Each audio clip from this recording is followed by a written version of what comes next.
Oi pessoal, bom dia. Hoje vamos dar continuidade ao assunto de poder legislativo.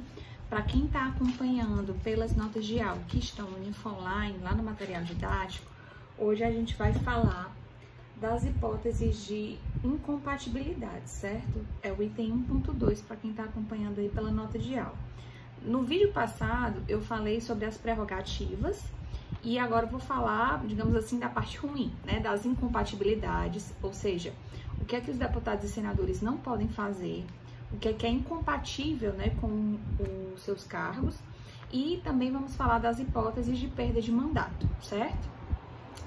E essas incompatibilidades estão lá no artigo 54 da Constituição, é importante que depois você dê uma lida nesse artigo 54 para entender. E antes de eu falar das hipóteses de incompatibilidade, se você observar lá no artigo 54, o inciso 1º fala assim: as hipóteses de incompatibilidade que vão se apresentar a partir da expedição do diploma, e no inciso 2 tem dizendo a partir da posse. E aí você precisa saber a diferença entre expedição do diploma e posse. A posse, gente, ela acontece naquela sessão preparatória que acontece no dia 1º de fevereiro do ano seguinte ao das eleições. Então, as eleições aconteceram, por exemplo, em 2018. No dia 1º de fevereiro de 2019, foi feita a sessão preparatória, e nessa sessão preparatória, os deputados federais e senadores eleitos em 2018, tomaram posse. E aí, começaram a trabalhar a partir do dia 2 de fevereiro, porque é quando começa a sessão legislativa daquele ano, certo? Como eu já falei para vocês, a sessão legislativa começa no dia 2 de fevereiro, tem uma pausa em julho, depois volta em agosto e vai até dezembro, certo? Então, nessa sessão preparatória, eles também fazem a votação dos membros da mesa, né? Quem vai ser o presidente da Câmara, quem vai ser o presidente do Senado, o vice-presidente da Câmara, do Senado, enfim, fazem a composição da mesa. E é nesse momento que eles tomam posse, é uma sessão conjunta, deputados e senadores juntos vão fazer essa cerimônia, tá? E aí, essa é a posse, né? Mas antes da posse, tem a expedição do diploma. O que é isso? É um momento em que a Justiça Eleitoral vai atestar que aqueles deputados federais e senadores eleitos podem tomar posse no dia 1º de fevereiro, quer dizer, é um sinal, é um certificado, um diploma, por isso o nome expedição do diploma, né? É um diploma que vai atestar a regularidade do processo eleitoral que aconteceu no ano anterior e que esses deputados federais e senadores estão aptos a tomarem posse no dia 1º. Esse diploma, né, essa expedição do diploma acontece normalmente em janeiro.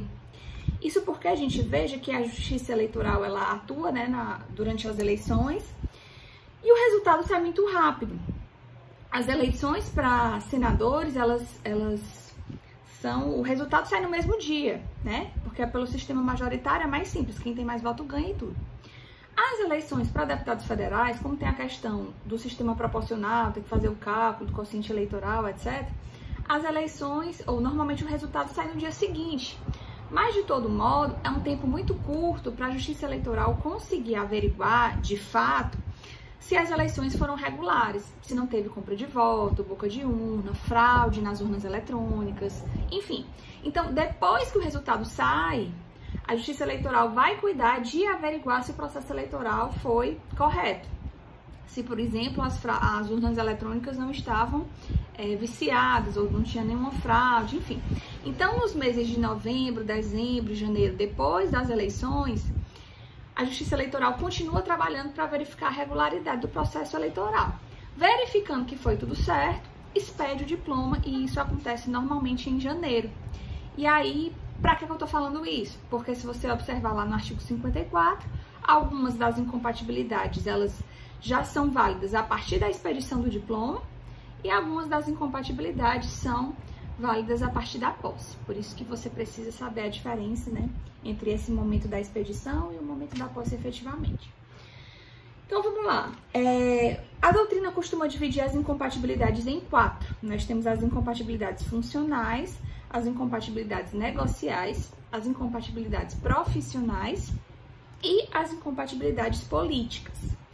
As incompatibilidades funcionais que estão lá no artigo 54, inciso 1, a linha B, inciso 2, a linha B, são aquelas que dizem respeito ao seguinte: os deputados e senadores, eles não podem, durante o exercício do seu mandato,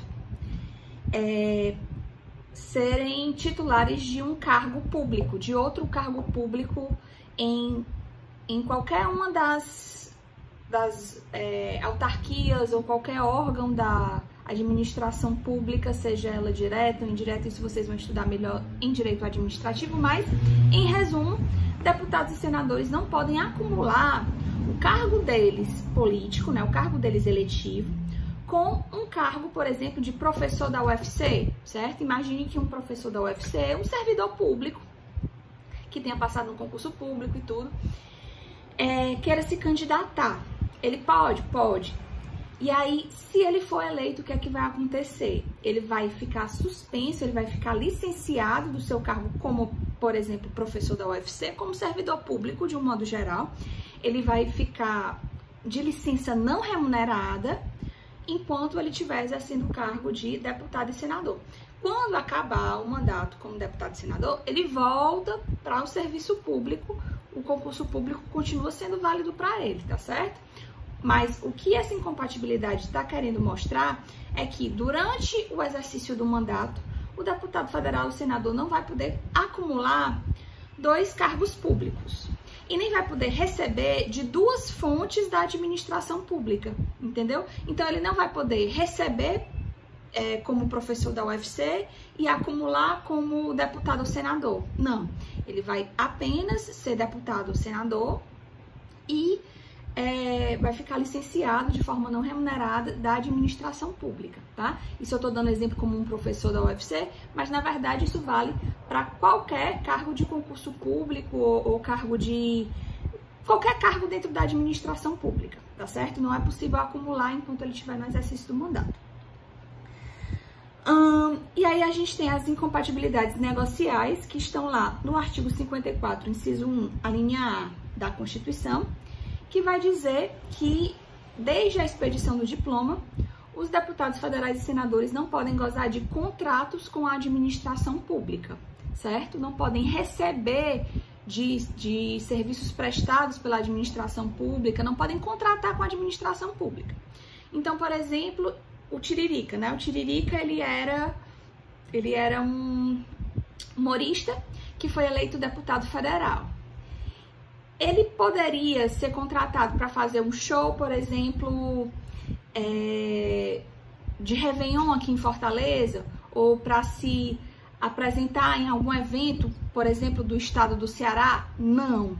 Enquanto ele era, né? Isso enquanto ele era deputado federal, ele não podia gozar de nenhum contrato com a administração pública. Então, ele não poderia ser deputado federal e, ao mesmo tempo, fazer show de humor pago pela administração pública, tá certo? Se for uma coisa privada, pode. O que essas incompatibilidades negam é a possibilidade do deputado e senador receber de uma fonte que seja da administração pública, tá certo? Em resumo, todas essas incompatibilidades vão dizer isso. Deputado e senador só pode receber de fonte pública como deputado ou senador. Então, não vai poder gozar de nenhum contrato, seja com a administração pública federal, ou estadual, ou municipal, ou com autarquia, ou com qualquer entidade que faz parte da administração pública. Aí, no próprio artigo 54, diz assim: exceto quando o contrato obedecer a cláusulas uniformes. O que é isso? São contratos que valem para todo mundo de forma igual. Por exemplo, serviço de água, gás, telefonia, ter conta bancária, por exemplo, no Banco do Brasil. Aí pode. Por quê?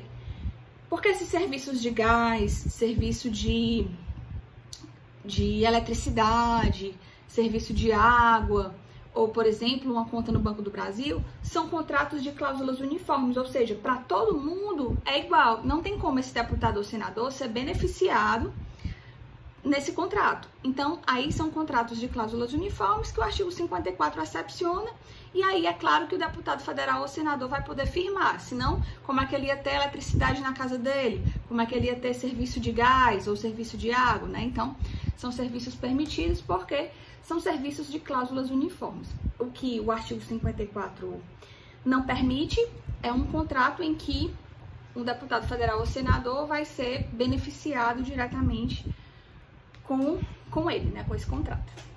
O que mais? A gente passa para as incompatibilidades profissionais, que vão dizer que os deputados federais e senadores, enquanto estiverem no exercício do seu mandato, não podem ser proprietários ou diretores ou trabalharem em empresas privadas que gozem de contratos com a administração pública, certo? Veja o seguinte, deputados federais e senadores podem ser empresários? Podem. Podem trabalhar em empresas privadas e receber como empresários privados? Podem, certo? Então, Tasso Gereissati, o Eunício, a gente tem vários deputados federais e senadores que são empresários. Claro que eles continuam recebendo, né? Eles não vão receber apenas o salário de deputado federal ou senador. Eles continuam recebendo de suas fontes privadas. Não tem problema em relação a isso. O que é que não pode?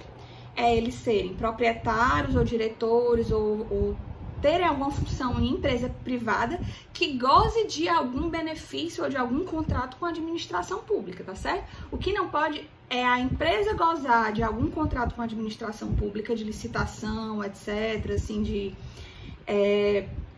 durante o mandato, né? Essa empresa receber da administração pública de algum modo, aí não pode.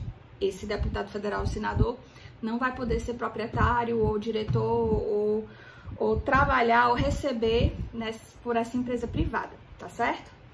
Mas ser empresário normal, pode, não tem problema. Pode ser advogado? Pode, inclusive, ser advogado. Agora, o que é que não pode? Ser um advogado que trabalhe em causas em que a administração pública seja interessada, seja na condição de autor, seja na condição de réu. Então, pode ser advogado de particulares, né, de empresas privadas ou de pessoas físicas particulares. O que não pode é ser advogado em que a administração pública parte interessada, seja como autora, seja como réu. O que mais? E as últimas são as incompatibilidades políticas, que vão dizer que deputados e senadores não podem ser titulares de mais de um cargo público eletivo, né, de eleição. Então, é claro que o deputado federal e senador não podem ser, além de deputados federais e senadores, governadores, prefeitos, presidente da república, não é possível acumular cargos. Então, por exemplo, o Eunício, ele era senador, se candidatou a governador. Se tivesse ganho como governador, teria que abdicar do seu cargo de senador, tá certo?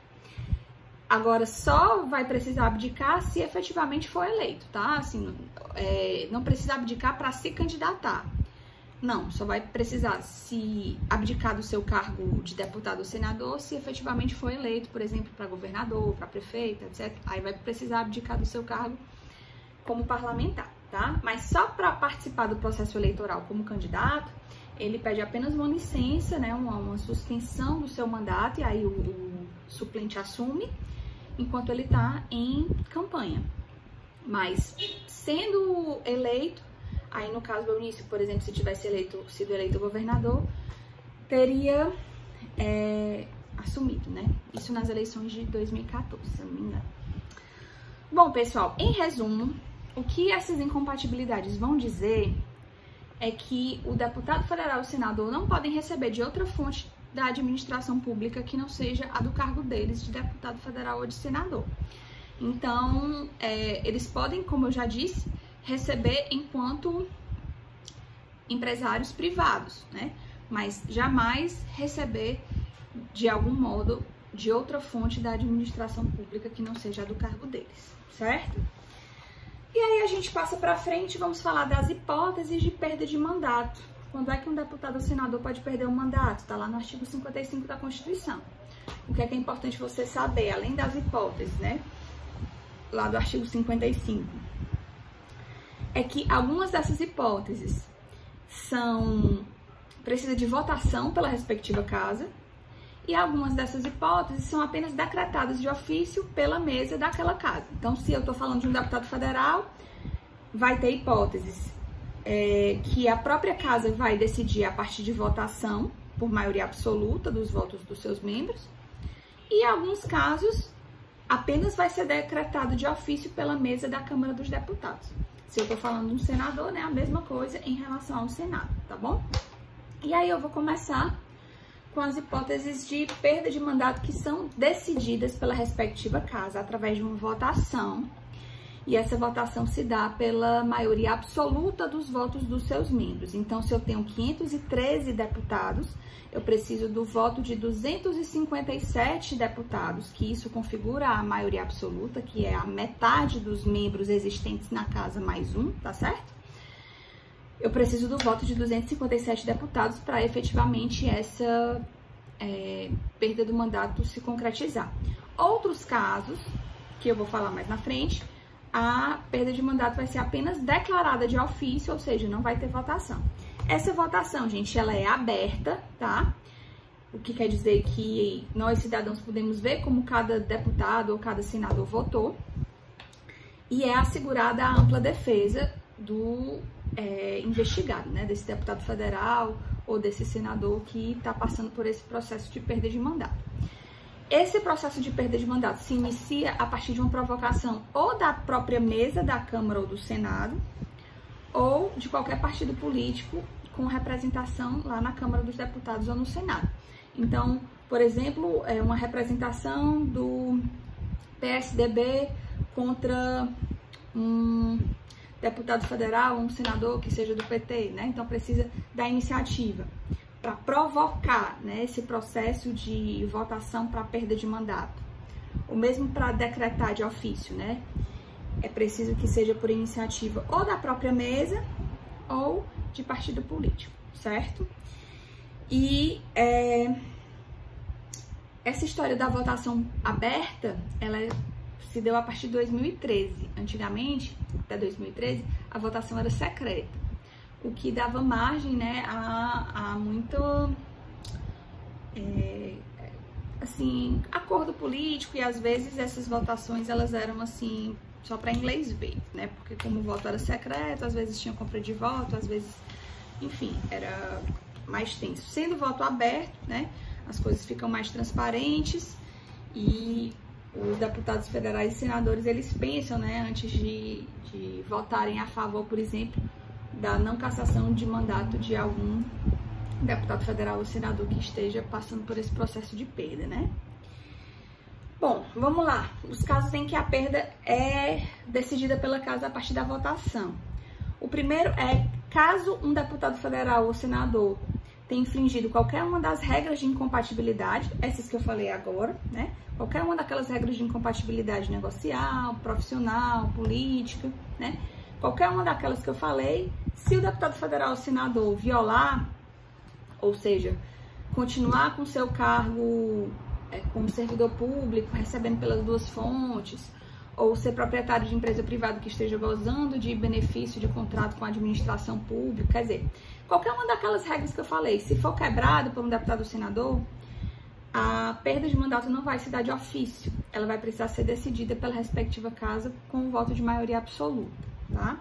Além disso, se agir de forma incompatível com o decoro parlamentar. Pessoal, decoro parlamentar é o agir com ética, certo? Dentro do cargo. Agir conforme se espera de um deputado federal ou senador. A quebra de decoro é justamente quando o deputado federal ou senador abusa de suas prerrogativas, quando o deputado federal ou senador,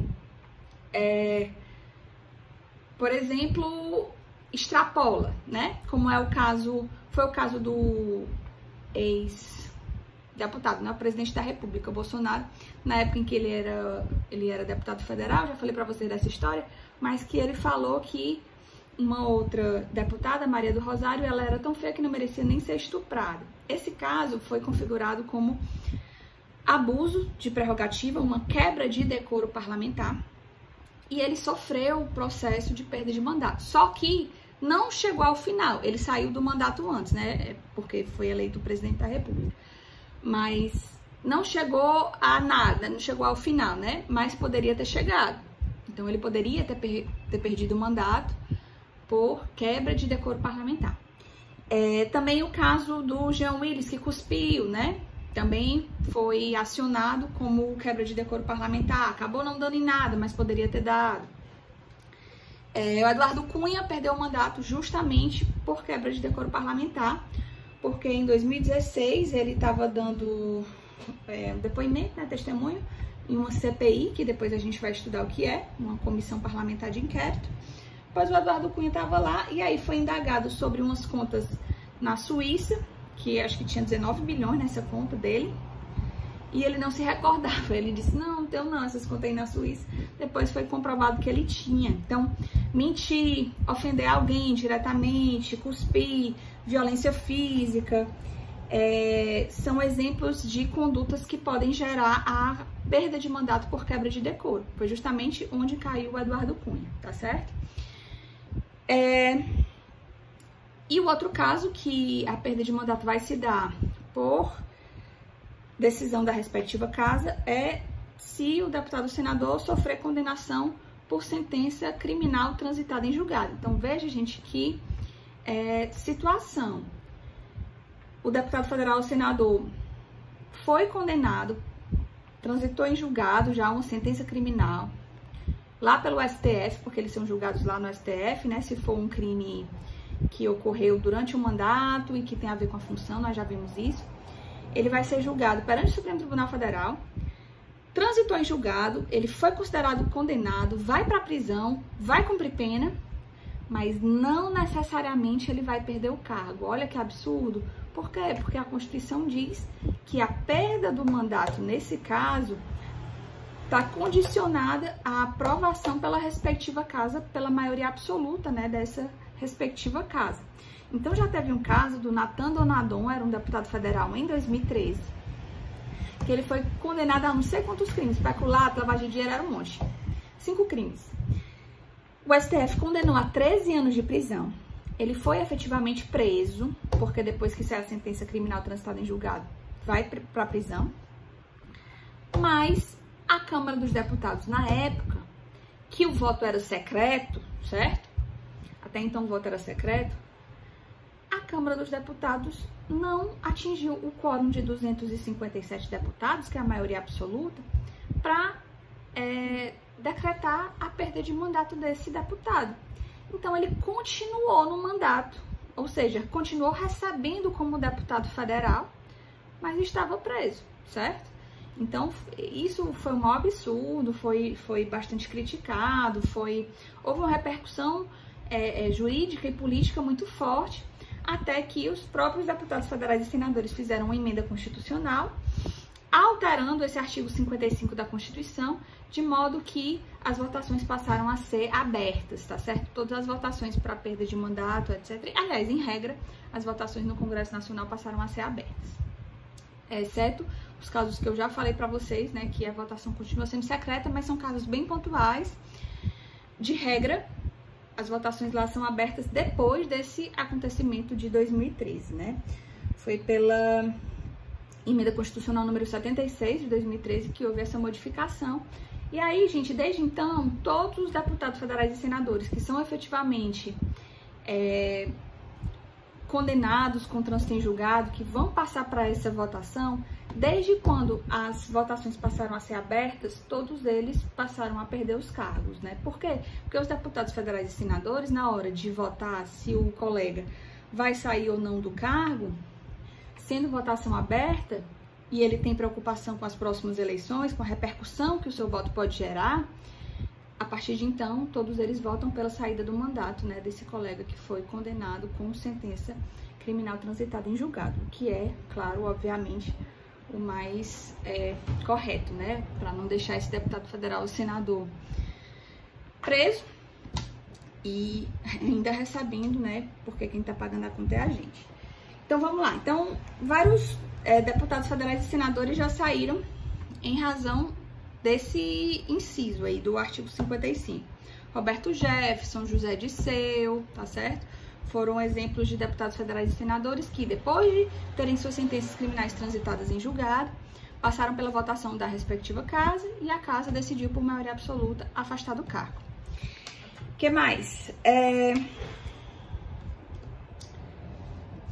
Aí a gente tem os casos em que a perda é decretada de ofício, não vai ter a votação da respectiva casa. Só um detalhe, eu falei, né, que a votação da maioria absoluta dá 257 votos de deputados federais, se eu estiver falando da Câmara, e como eu tenho 81 senadores, eu preciso do voto de 41 senadores, tá certo? Para efetivamente se dar a perda do mandato de um senador que esteja sendo acusado, né, que tenha sofrido a sentença criminal transitada em julgado, por exemplo, né? Precisa do voto de 41 senadores, tá? Porque é a maioria absoluta do Senado, considerando que nós temos 81 senadores lá. Bom, aí a gente vai falar dos casos em que a perda é decretada de ofício, não vai ter votação.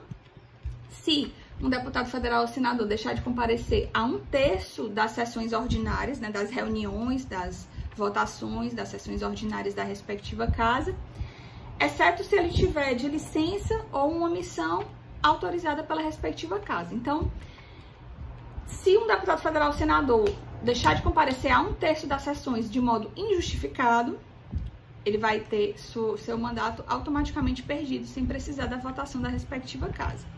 Agora, se for uma licença justificada, por exemplo, por conta de candidatura em processo eleitoral, por doença, para algum tratamento de saúde, aí nesse caso, né, ele não vai perder o mandato, porque a sua licença, a sua saída foi justificada e autorizada pela casa. Agora, se a gente estiver falando de faltas injustificadas, aí esse deputado federal ou senador perdem o mandato, tá? O que mais? Se perder ou tiver suspensos os direitos políticos, nos termos lá do artigo 15 da Constituição, ou se for decretado pela Justiça Eleitoral. Então, se de repente o deputado federal ou senador já está lá exercendo o mandato e a Justiça Eleitoral, mesmo depois daquela expedição do diploma que eu expliquei para vocês, verificar alguma irregularidade no processo eleitoral que anule o resultado, né, da sua eleição, aí esse candidato vai perder o mandato, mesmo que ele já esteja no curso do mandato. A expedição do diploma já aconteceu, ele já tomou posse, ele está lá como deputado federal ou senador. A qualquer momento a Justiça Eleitoral pode ainda verificar alguma irregularidade, alguma impugnação do seu mandato eletivo e efetivamente se for decretado pela Justiça Eleitoral alguma fraude, né, nesse processo, aí ele pode perder o mandato e aí no caso não vai ter que ser votado pela respectiva casa. Ele efetivamente vai perder o mandato apenas por uma declaração da respectiva casa, né, que vai decretar a sua saída, tá certo? Bom, gente, por enquanto, o que eu tinha a falar sobre perda de mandato e incompatibilidades era isso. Nós temos a live na próxima quarta-feira, às 9h30, e a gente vai continuar falando desse assunto, tá certo? Bom dia e até mais!